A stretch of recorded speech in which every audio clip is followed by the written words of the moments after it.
order. First item on the agenda is welcome, and looks like we have Ann Hokinson online. Ann, are you there? Yes, I'm here, thanks. So since we do have someone online, just a reminder that if you could say your name for the recording so that Ann knows who's speaking. We'll move on to approval of the agenda. Are there any additions or corrections to the agenda? This is Ann. We seem to have forgotten approval of the minutes, so if you would so like, we could just do approval of the agenda and the minutes as one action item, because the minutes were included in your meeting materials. It's just not on the piece of paper that is the agenda. Would anyone care to make a motion to approve the minutes and the agenda? So moved. Is there a second? Hearing the motion in the second, all those in favor, please say aye. Aye. Aye. Opposed, please say no. Carried. So we'll move on to welcoming. So we have, this is Ann, we have some new and we have some returning members. So new to the committee is Alice Henderson from Plainview as a representative of small libraries. Alice has been elected to a 3-year term. Returning to the committee, we're so glad to see Susan Hart from Rushford. Susan had served on the committee when we selected the system, and that selection committee morphed into what is now the ILS operation. Susan at one point actually served as vice chair of this committee, so welcome back. If you remember when we were looking at terms last year, a number of them had gotten slightly wonky, and Susan has actually been elected to a 1-year term to sort of get us back into the right cycle, but then would be eligible for a subsequent 3-year term. Michelle was also reelected. She's now entering her second 3-year term. And Peggy Hafner, who isn't with us today, was also reelected to another 3-year term. That will be Peggy's 3rd term. And Brad, who probably will be dashing across the street soon, was also reelected, and he will be starting his 3rd of 3 years, 3rd term. And again, he's eligible for 3 years. So welcome to everyone, and congratulations to, and thank you to those of you who once again had your name put in nomination and were willing to serve. We'll move on to review committee charge. This is Ann again. So we may not need a whole lot of changes on this. This group actually looked at it and recommended some amendments to this committee charge last year in September. But the discussion at that time was it would be a good idea to have this group look at it every January when new members were coming on. So rather than assume that, oh my goodness, everything's been fine, everything is fine, we looked at this in September, I thought it was just easier to put it on the agenda and have you say everything looks fine and go on with the rest of the agenda. If there is anything that sort of looks out of place or that you'd like to discuss or consider different wording, we can certainly take that under consideration, and then John and I would take it to the board. Or Judy. So questions about, especially for your new members, when you agree to have your name put in nomination, is this what you thought you were going to be doing?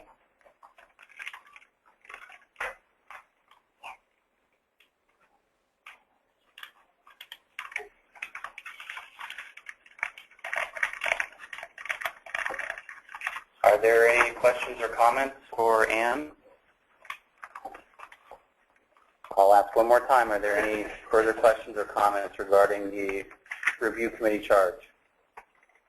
Hearing none, we'll... Are there changes from last time we looked at this? No. As I said, the group had requested to see it every year in January, so I brought it to you as rather than assume that we should skip it. Okay. And we're good. So if we have no input, then we'll move on to input from online libraries elected representatives. Does anyone have any feedback or input from their constituents? Hearing none, we'll move on to technology report. Donovan?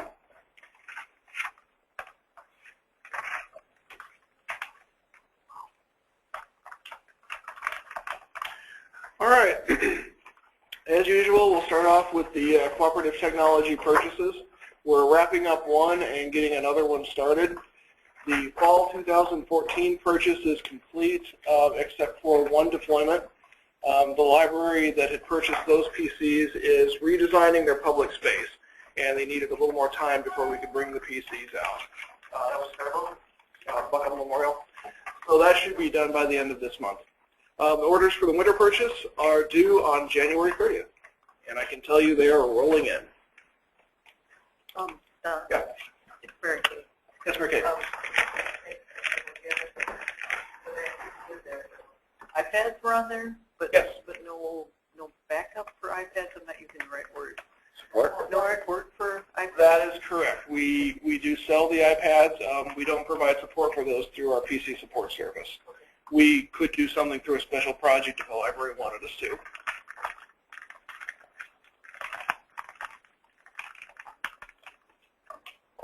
Any other questions or comments on that?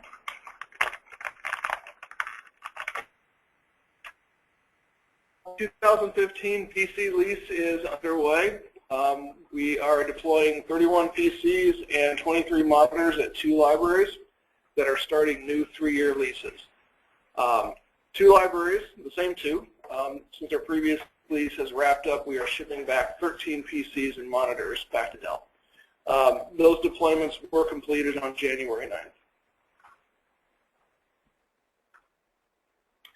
The Pharos 8.4 upgrade is almost done. We're just barely short of the finish line.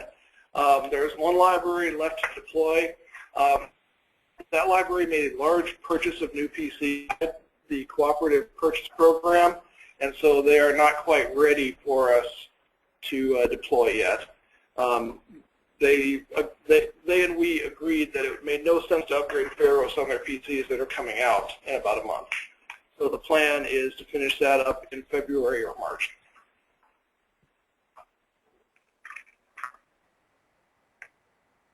The data-driven collection development project is underway. We have an agenda item on that, so I won't say too much about that right now, other than we are at the stage of the project where pilot libraries are running reports.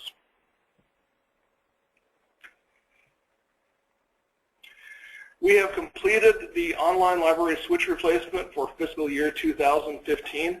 The plan is to replace those on the 3-year cycle, so every year we replace 1/3 of them at the online libraries. That means every 3 years each library gets a new switch, and we stagger those out, which helps us from a budget point of view as well as a workflow perspective. So we are done with those for this fiscal year. Starting in the next fiscal year in July, we'll do another 1/3. So you'll see this one again. And it's just going to be an ongoing thing, kind of like painting the Brooklyn Bridge. By the time we get done, it's time to start back at the beginning. Everything I just said about the switches applies to the routers as well. We cycle on that, and actually I take that back, excuse me. We are on a 2-year cycle on those. We had to accelerate our time frame a little bit because the devices that we're currently using are about to hit end of life. So we had to up our timetable a little bit. We have replaced routers at half the libraries. We will do the other half in the next fiscal year. And that is also complete. Now, not to be confused with the library switches, we are also preparing to replace the switches here at the SELCO office. So these are the much higher grade network level switches. So this basically means we're ripping the guts out of the network and upgrading that equipment. So this is a somewhat larger project. We've been working with Davenport Group, which is the same company that steered us through our SAN and our blade array replacements. They've been doing very well by us. Working with them, we've identified a model, and we have a new network structure that we will be adopting. Is underway, and our deadline for getting this done is the end of the fiscal year, June 2015.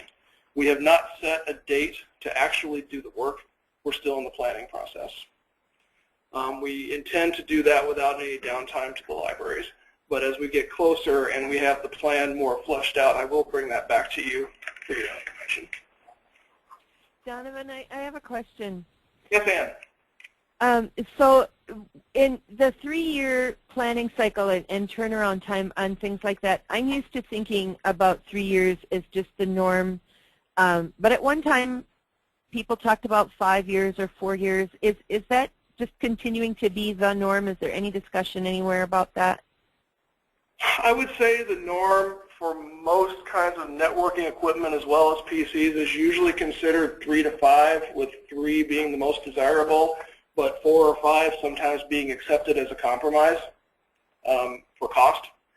Okay. In our case, we feel we can do this every 3 years, And so then if we were ever in a crunch or something, then we would maybe be in a position to delay a year if we had to. That would be a potential tool that we would have to deal with a crunch.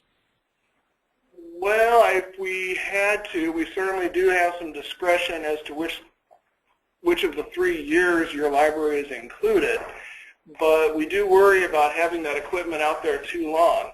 One of the benefits of doing these on a planned basis is we can work with you to decide when we're going to replace that equipment, as opposed to an unexpected replacement because it died unexpectedly and you're down and we're all scrambling and stressed.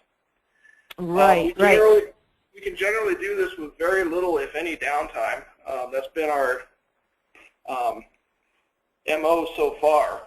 So I'm not really sure what crunch we would have that would cause us to have to put you off for a year. I guess I was thinking more like well, if we had a budget crunch, I remember in 2008, I think, we were interested in extending the lease to like a 4th year, and that was not possible because the contract had already been written. And just thinking like if SELCO had an unexpected need to save money or something, if I was just curious about Sure. what our options would be. Yeah, we absolutely could. I'm sorry, I misinterpreted what you were saying as a crunch at the library. If SELCO ran into problems like that, we certainly could operate these devices for more than 3 years. We would just rather not unless we have to, but we could. Okay, thanks. You're welcome.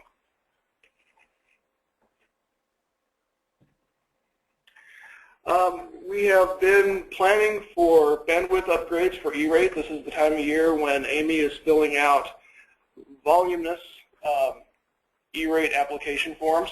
That starts in the system. We take at the online libraries that are getting internet access from us. We take a look at the marketplace, the pricing that's available from different providers, and decide which ones we are going to upgrade for the year. So that planning is complete. 9 libraries and the SELCO office will be getting upgrades starting in July 2015 with the new fiscal year. And Amy will be filling out those E-rate forms on the timetable that the government has set up, which I believe starts in February. You have to fill out one for every library? Yes. That's one of the benefits of having internet access through us, is that we do your E-rate applications for you. We appreciate it. I think that one thing did more to shorten poor Dave's life than any other task we ever asked him to do. It has gotten better, but there was a time when it was quite a nightmare, as Ann can attest. The OCLC reclamation project is rolling on. We've recently completed 3 or school media centers. We have 2 more scheduled in the very near future. OCLC is processing the output from 4 of those institutions. And we've recently completed unresolved reports for 4 school media centers. So we are rolling right along. Cheryl, you want to add anything to that? Polka's next week, and Brownsdale is the week after that. Inventory. This is Ann. I'm going to add to that. Cheryl had hypothesized when we took on this project that those first libraries would have large error reports, and that was the case. I think the first ones were 3,000 or 4,000 error reports. And an error was not that it had been done wrong. It was a comma misplaced, an extra space. You know, some of it was major errors, but some of it was as minor as small technical typos. And the idea being that after the SELCO staff had cleaned up that set of errors, then the next run would have those same titles, would be clean. And our error reports are now down to about, I think you reported on Tuesday, about 50? Yeah, our last one, I can't remember which school it was, one of the KW. No, it was Spring Grove, was 54 items. That didn't matter. So, you know, we send in a data file. OCLC processes it against their 11 million holdings. We get our errors back of things that they couldn't match because the records were somewhat incompatible, or even minutely incompatible. So we've gone from SELCO staff needing to clean up 3,000 errors to SELCO staff needing to clean up 54 error reports. I think it's sort of her hypothesis proved true. Working. That's what Becky says. This is Donovan. Cheryl, correct me if I'm wrong, but the error rate you're seeing now is usually on the order of 1 to 2% of the records. When the project started, 5 to 8% was much more the norm.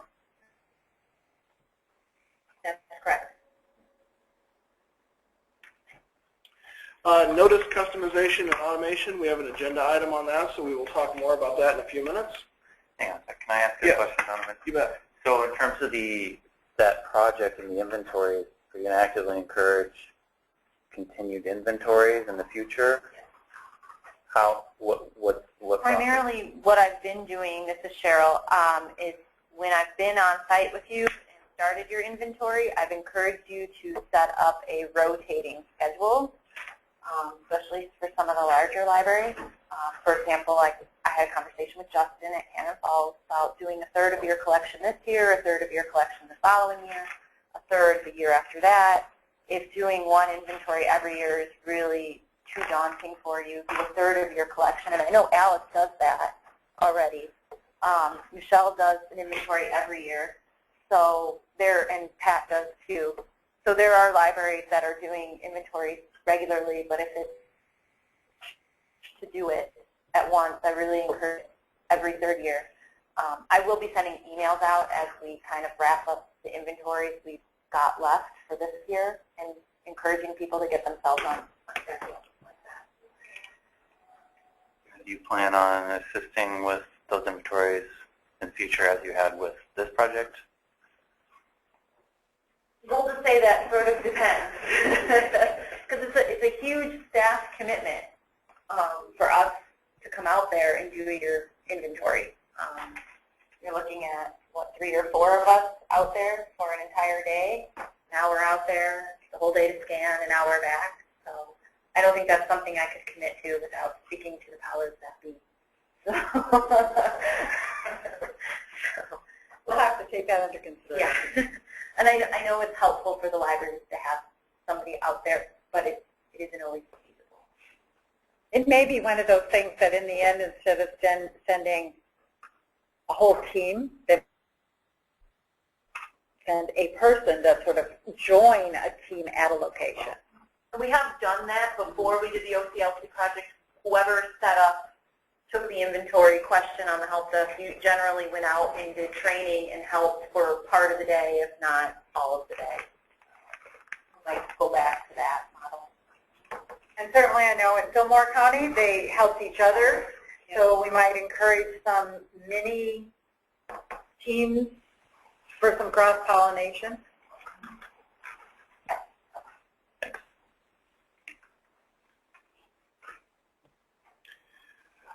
The school ebook project, as you're all aware of, is getting started. 2 school media centers have signed up, Chatfield School and Shattuck St. Mary's.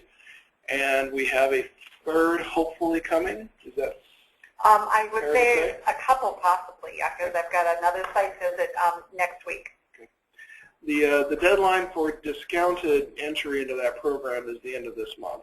So I have a little bit. I have been asked whether or not the discounted price could be extended. I have to take that into consideration. I want to make sure it's fair to the early signers, but it also is to the advantage of the students and their faculties if there's a larger collection. So I have to weigh the benefits of an expanded collection and fairness to the early sites. Is there any cost sort of upfront? I mean, I know promotional materials, but until, if you have 2 schools sign up, is there then a cost as far as the grant goes, or committed to, or I'm just trying to figure out how, would you are you paying more if less schools join, or is that a flat fee and then whoever is? Good question. So just to clarify, the grant is over. So come on. The $39,000 of content that SELCO purchased, SELCO would still own.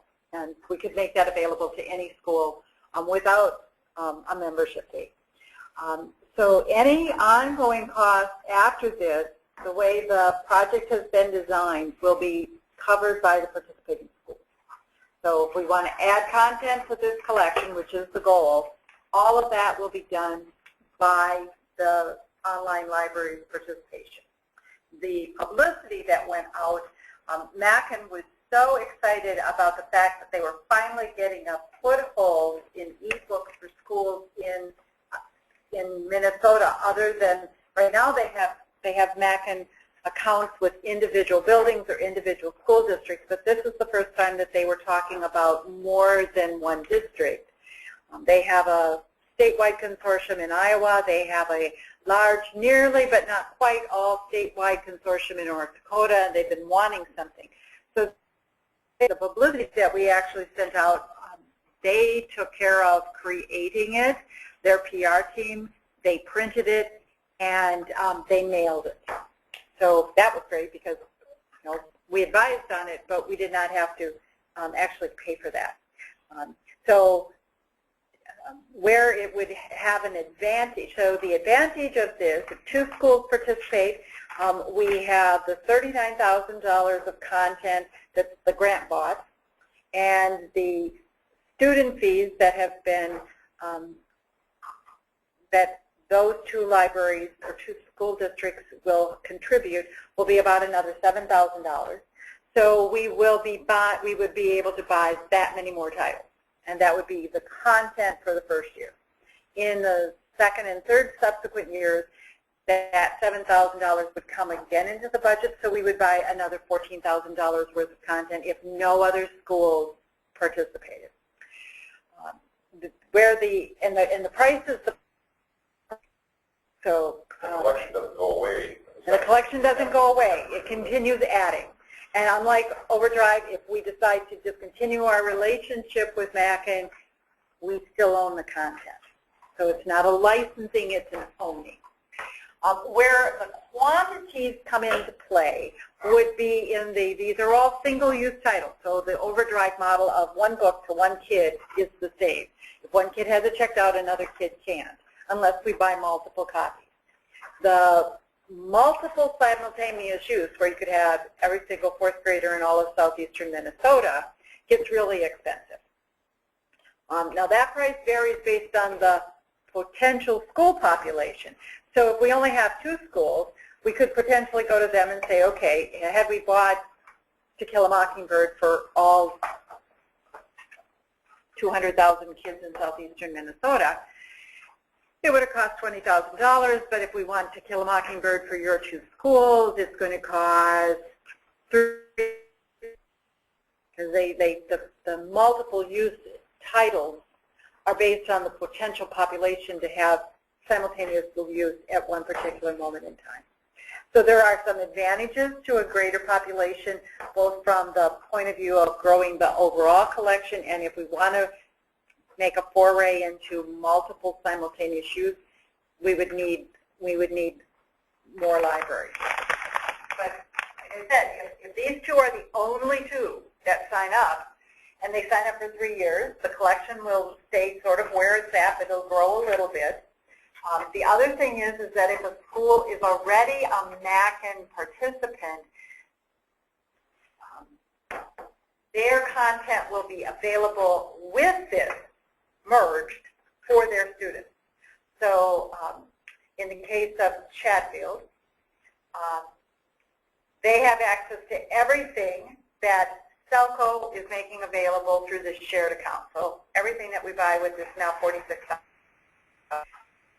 The Chatfield titles that they have bought locally, MACN is adding into the collection, but for only the Chatfield students. Those don't become shared titles. But the SELCO collection is shared by all of the participants, regardless of which age student joins the collection, and also regardless of when they join. So if the school doesn't join this year, but they join next year, the entrance fee is higher to be a second-year beginning member, but we're making all the content available that is available from the start. We weren't going to create some enormous spreadsheet that said School A started in year 1, and School 2 started in year 2, and School 3 started in year 3, and therefore they all get different content. It was like, this is about serving kids, so let's just make as much content as available as possible. So how are the additional titles going to be selected? I'm planning on the same model that we did for the initial collection. One of the beauties of MACN is they have licensed teachers and they have licensed or certified media specialists on their staff. And so what Michael did when he first, because he was still the one preparing this proposal, he approached MACN and said, we have $39,000, give us a list, K-12. And they sent us a list of $42,000, and then he sent that list out to members of the committee that had people who had volunteered to help on the grant project, and said, okay, we need to cut $3,000. Michael wasn't a subject specialist, so which authors do we absolutely have to have? What authors can you say, well, we don't need that and that. We need the bird book, but we don't need the butterfly book. And so we had input from the people on the committee, which was mostly school media specialists, but also a couple of teachers and Pat was on that. Weren't you on that committee? Yeah. So I'm intending to do the same thing. We have another $7,000 worth of content. We'll ask MACN for about $8,000 or $9,000 worth of recommended titles that'll become for the grades. In the case of Shattuck St. Mary's, we're looking at 6 through 12. In the case of Chatfield, they signed up for grades 4 through 12. So maybe less emphasis on kindergarten, more emphasis on those middle and high school grades, and I'll ask them for, or Tyler actually, not me, Tyler will ask them for some recommended list, and then we'll go from there. So we really are looking for the input from the curriculum people. We'll also ask them, are there titles you absolutely positively want to have, and then MACN will try to get them. Not all titles are available. Not all titles are universally available for forever, very much like the public library vendors and publishers. Some titles are available for 1 year or 2 years or 3 years, or they're available for this. At this point, this initial $39,000 of collection, about 1,800 titles, was one-to-one checkout, but unlimited use for an unlimited period of time. So we own them for forever. There isn't like, okay, we don't own it after 26 checkouts, or we don't own it after 3 years. We own it. And that we wanted to make it as simple as possible, again, so Keller isn't going crazy keeping records. So right now the books that you would buy, given people who signed up, would probably be 4 through 12 grade then. Yeah. Now if we have another school, we were at Zambroda Mazeppa this morning. They were possibly talking K-12. We'll see what they come in at, but if it's another K-12, just if a K-12 school proposal or district comes in, then we would use it. I would ask MACN for K-12 recommendations. Trying to make sure. And again, all of the collection is open. So even if you're looking at your one-to-one devices, you're seeing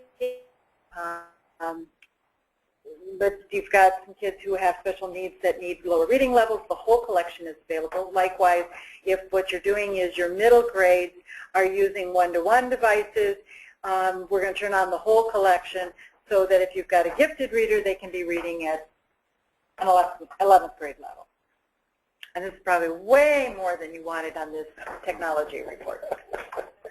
But I'm curious, if the grant was for $39,000, but without any commitment from school ahead of time, so what happens if no school signed up? Then the books would be the general collection. The books would have been in the general collection, and we would have told the state library it didn't work. I'm surprised. I'm actually no offense, but I mean I'm glad you got it. But I'm surprised that they would grant you that amount of money with no actual commitment. They knew that we were doing a summit and that we were doing surveys, and so that the idea was that if we did not find through our surveys and the in-person summit at which we did have state library staff, we would not, if there had truly been no interest, then we would not have bought the collection and we would not have spent that money and we would not have used the money. But there was such enthusiasm based on the online survey and the day-long retreat that we felt that we could do it. Are you